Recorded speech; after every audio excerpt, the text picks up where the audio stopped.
This property has been with us for more than 50 years, before the ECR was there. So it was called Sea View Enclave because you could see the sea from here. So this was a totally barren land with nothing in it. And these plants were all just 4 feet high. Now they've gone up to 20 feet. In 2021, I came here to bury my dog, my pet. And by that time I was also free. COVID was over. I had stopped working after retirement, and I kept coming back because my dog was buried here. And then I thought I'd like to develop this place and come here more often. So I looked for water, and in spite of all scientific opinion telling me that there was no water, I still went by the water diviner, and he told me there was water. And we tried for water. We got zero water. I was a votary for rainwater harvesting. I was responsible for, as Secretary Government for Water Supply, I was responsible for the rainwater harvesting legislation and all that. Of course, the Chief Minister took the lead. But I thought then I must put into action things that I had talked about while in service. And people used to tell me, you are getting a salary and you can talk all these things. We are doing it out of our own resources. Would you do it if you had your own, you had to do it out of your own resources? And this was at the back of my mind. So I thought this was an opportunity to do with my pension. I thought, now let me see if I can do things on my own. I have been advocating this to a lot of people. Now I must show it practically.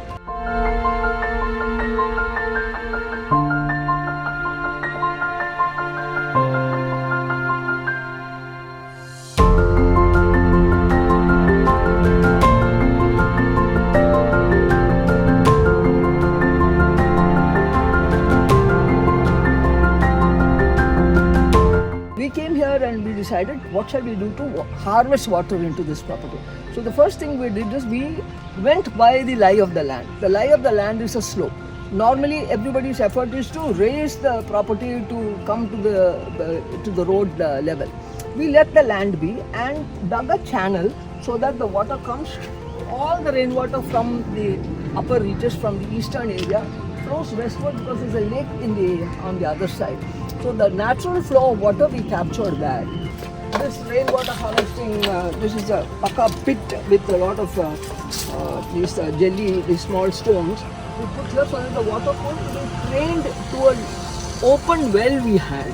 And we dug this channel, and then we were waiting for the rain, looking at the sky every day like the Indian farmer. And then suddenly the rains came. Then we thought that we should capture as much of the water as possible.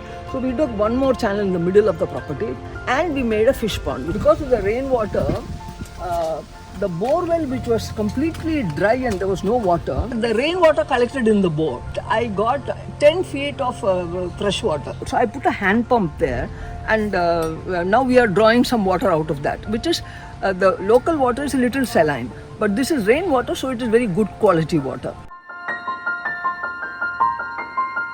The nutrition garden, originally I did conventional farming in the sense of just organic farming.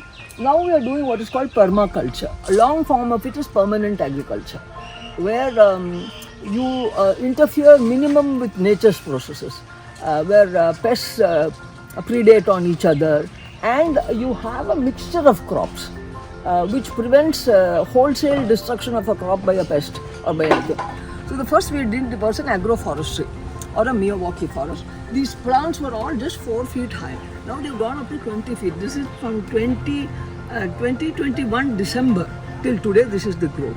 And all the water flows through this, so it helps to retain the water in the soil and the soil on the landscape. The soil also does. Every star has got a tree, and we thought it would be a nice idea to put those trees here so that people come, especially children, and say, what is my star, what is my tree? And that will be a nice bonding for people to connect. These are the herbal garden. We have got 23 varieties of herb. All the names are in Tamil, and we have tried to identify some sickness which can be cured by some of these herbs. This mushroom is absolutely non-chemical and a vegan mushroom. It's a non-animal protein. Azolla is a kind of like a seaweed. It's a weed which grows very fast with just sunlight and cow dung and water. So what we do with our azolla is mostly we put it in our farm a little bit, and then we give it to cows and get dung in exchange. The earthworms are the farmer's best friend, as you know. So we give them enough feed for them to digest it and make it into a compost. And then the compost is taken out and put in the field. I came here at 2 o'clock in the morning to bring the bees to this place. Because of them, my farm pollination has increased very much, and much more is that the bird population has increased. And this fish pond, my fisheries experts tell me that the ecosystem has developed very well here. I don't put any feed, I don't put anything into this. He says if you don't see fish coming up on top, it means that there is enough food and enough oxygen right through the system. This is our own creation. This is far more beautiful than any Paka building could have been. And I have a solar light outside which has a battery which produces this light. So this is a solar powered light which will come on during the day. The solar light outside comes on only during the night when it gets dark.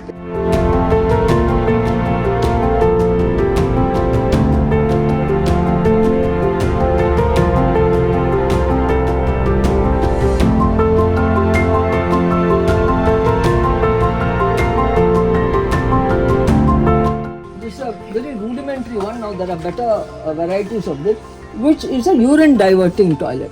The urine goes separately into a pit there and goes into the ground. Urine is urea, it's excellent fertilizer, and when urine is not contaminated with fecal matter or water or anything, it's coming from your kidney. It is a sterilized material. This is biogas. This is just rotting material in the I don't have much kitchen material here. This thing and cow dung. And this is the biogas. This is the biogas unit. I painted it nicely.